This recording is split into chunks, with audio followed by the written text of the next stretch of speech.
Hello my friends, Sean Ferry for Trek Culture here, and we are going to bring you a very special treat today.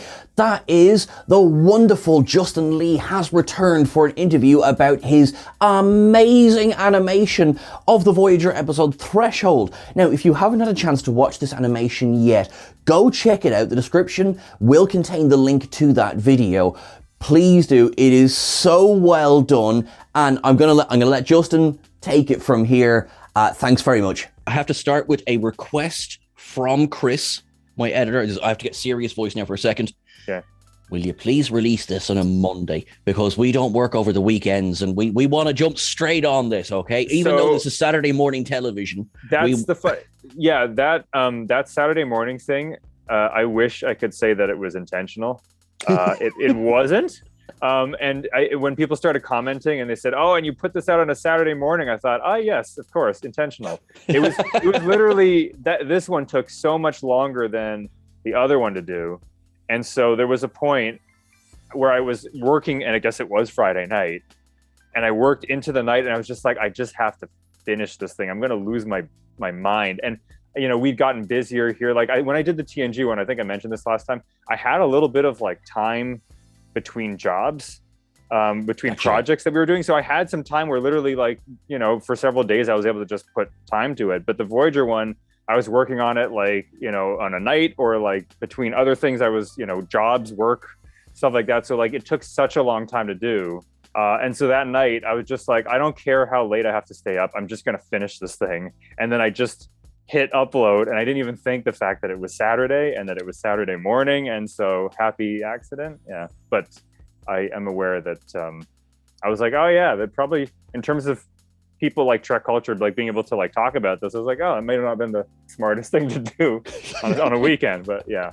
As soon as I saw it, was like, oh great, another one's up. Threshold. Yeah. What an inspired choice. Oh, thank you. I'm so glad you thought so. And I have to, not to go back to your child self and the figure thing, but when you bought that and you picked it, did your kid self go, yeah, this is a fantastic episode and I want a figure from it? Or did your kid self go, I already realize how ridiculous this episode is? Oh no, I was thinking this is the next best of both worlds. I Yes. was absolutely not. Joy, it was so distinctive. Yeah. That's what it was. It was very different. It was, and like in a way, it's a bottle show as well. Except for that one bit right at the end of the episode, you're more or less you kind of spend the most of it in sickbay, really. That's true. And basically you get to watch like Voyager's version of Cronenberg's The Fly, which I know is what they were thinking of. Like even have him losing parts of his face and stuff and pulls his tongue out, like I guess they couldn't go full Brundlefly and have his like jaw come off because it's like primetime TV, but they did have his. Yeah, it's my one problem with the episode is they didn't go full. Just considering, I'm just thinking considering David Cronenberg is now a Star Trek, cast member. I wonder how far they would go with it now. That's true. Yeah. I actually hadn't thought about that either. Why Threshold? Okay. So people, I've been trying to keep up with like comments and stuff, and I'm so thrilled again that people are enjoying this one and getting a kick out of it. Just like it's really. When you have something, there's like you have something in your brain and you're like, I want to share this with some other people because like I enjoy this. Just think some other people might enjoy this, and to see other people enjoying it is really rewarding. So the TNG one comes out. I didn't expect that so many people would watch it, and then I was like, do I do another one? Should I do another one? And if I do another one, and all these people are making suggestions in the comments, so many suggestions, and I'm like, what do I, I could do all of these ones, any of these ones. And I saw one comment that stuck with me, which was someone said, I watched Best of Both Worlds after I saw your cartoon.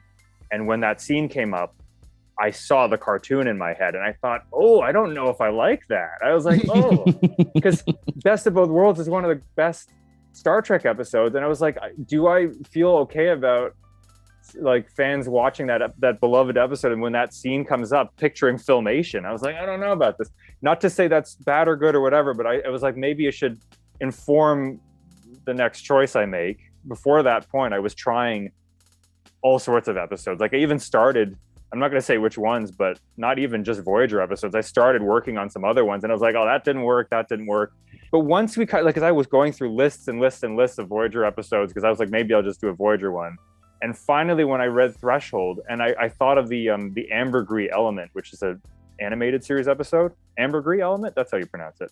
It's the one where Kirk and Spock turn into amphibians. They have gills, I think, and they have to be in water in order to be alive. And so like McCoy has them in like a fish tank in sickbay. And I was like, well, this seems very like animated series. And then I was like, well, the Janeway and Tom turning into salamanders seems kind of similar.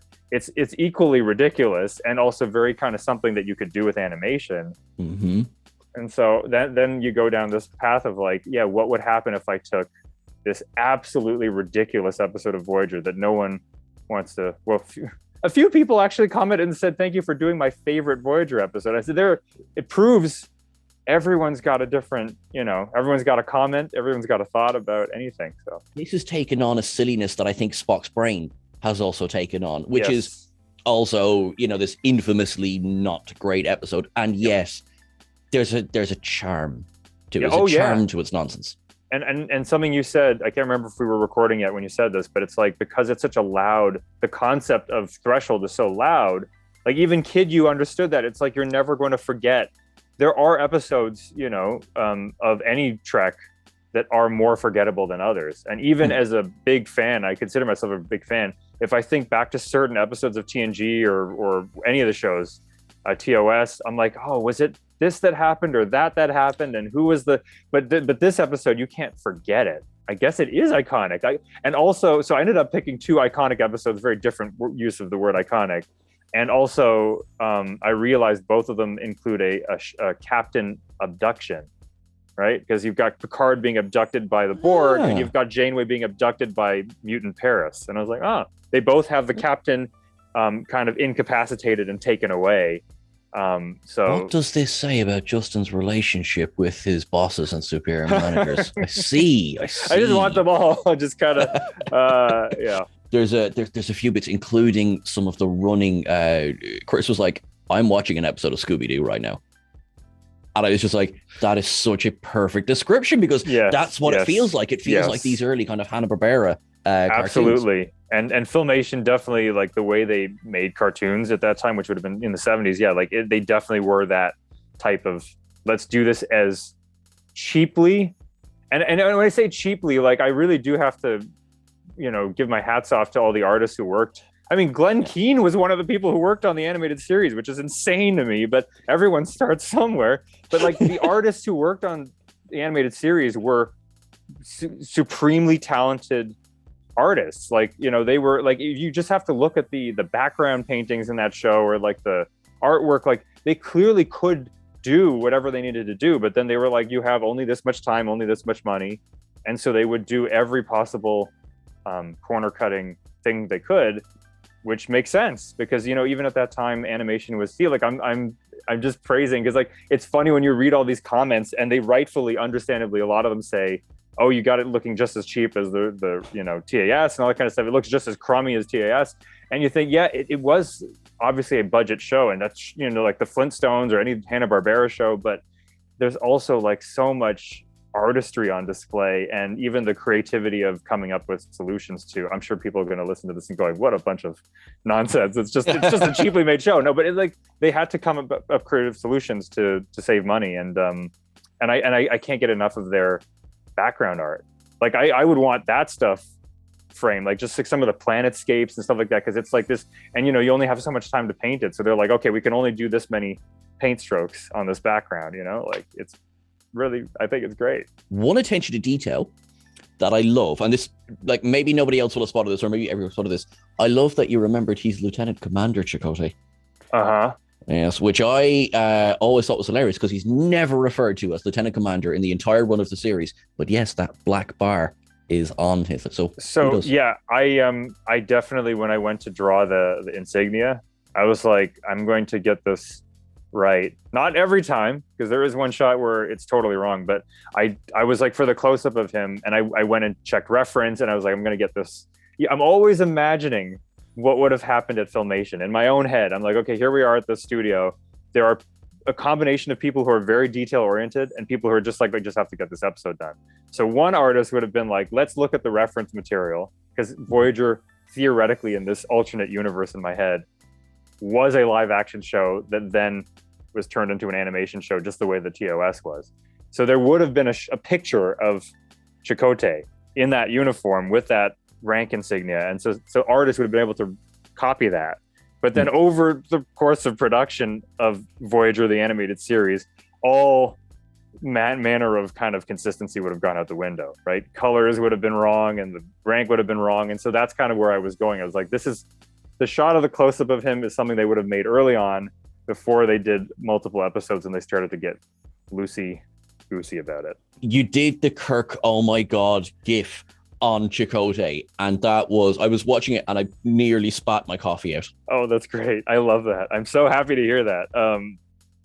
That's actually been a really rewarding thing. It's rewarding to hear you say that. It was rewarding to read that in the comments, that a lot of people, they were like, this feels absolutely right to have that kind of, it's a very animated series.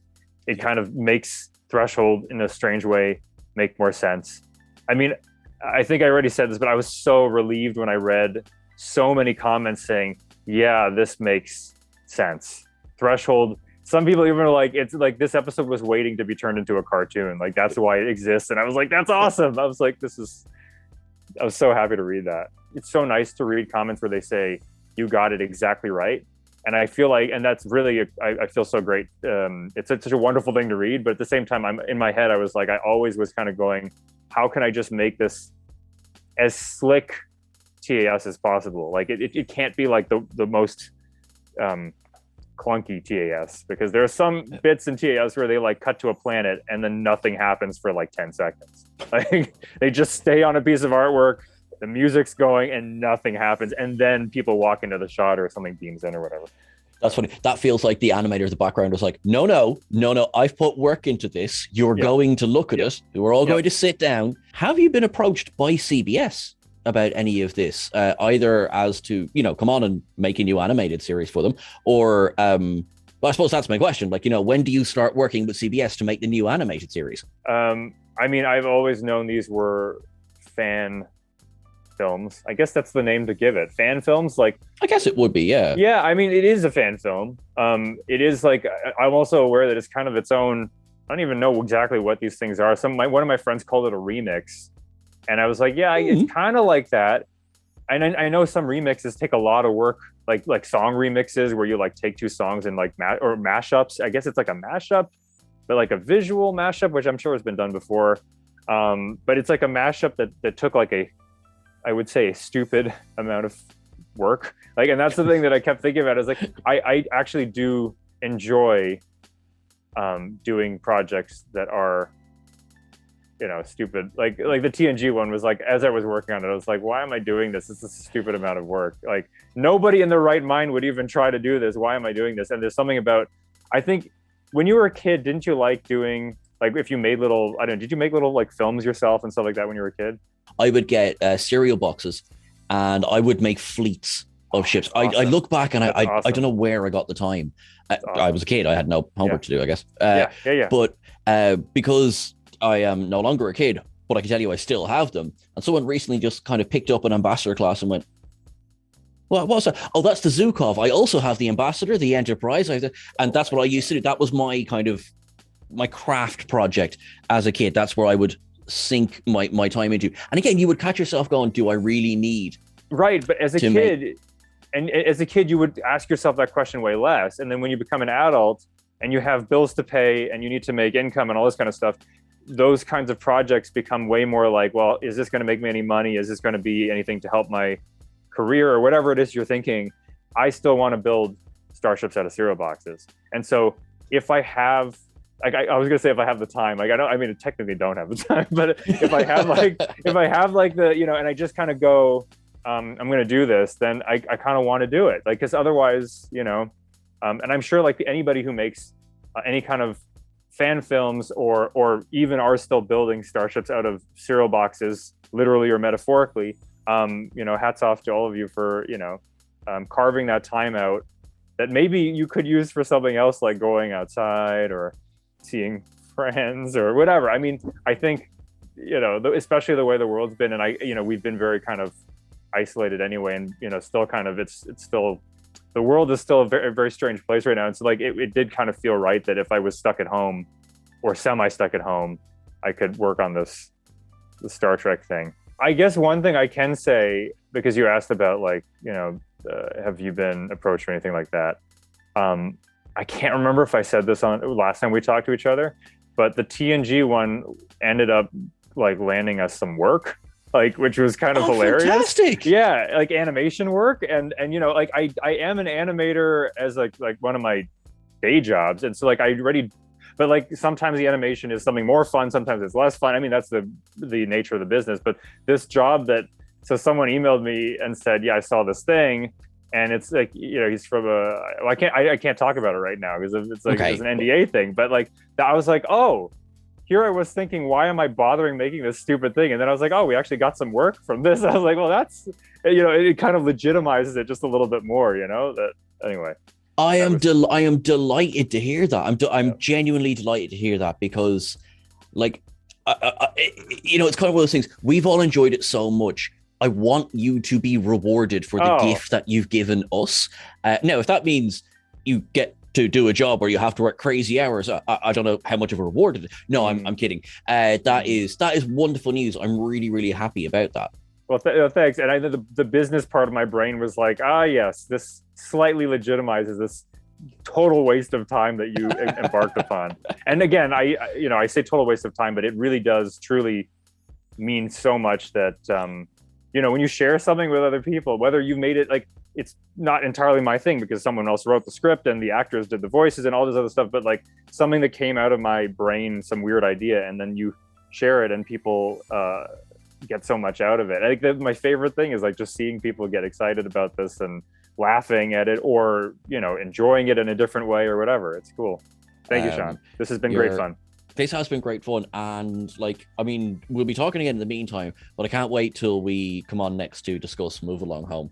Yes, right, or whatever, or whatever it is, whatever it is. Everyone, thank you so much for watching, and you are all wonderful, and we will see you very soon. And there we have it. Justin, thank you so much for giving us your time. Thank you for your insight. Thank you for creating that. You are amazing. You are wonderful. And I can't wait to hear whatever the next one is going to be. Thank you so much for watching, everyone. You can catch us over on Twitter at Trek Culture. You can catch myself at Sean Ferrick on all the usual socials as well.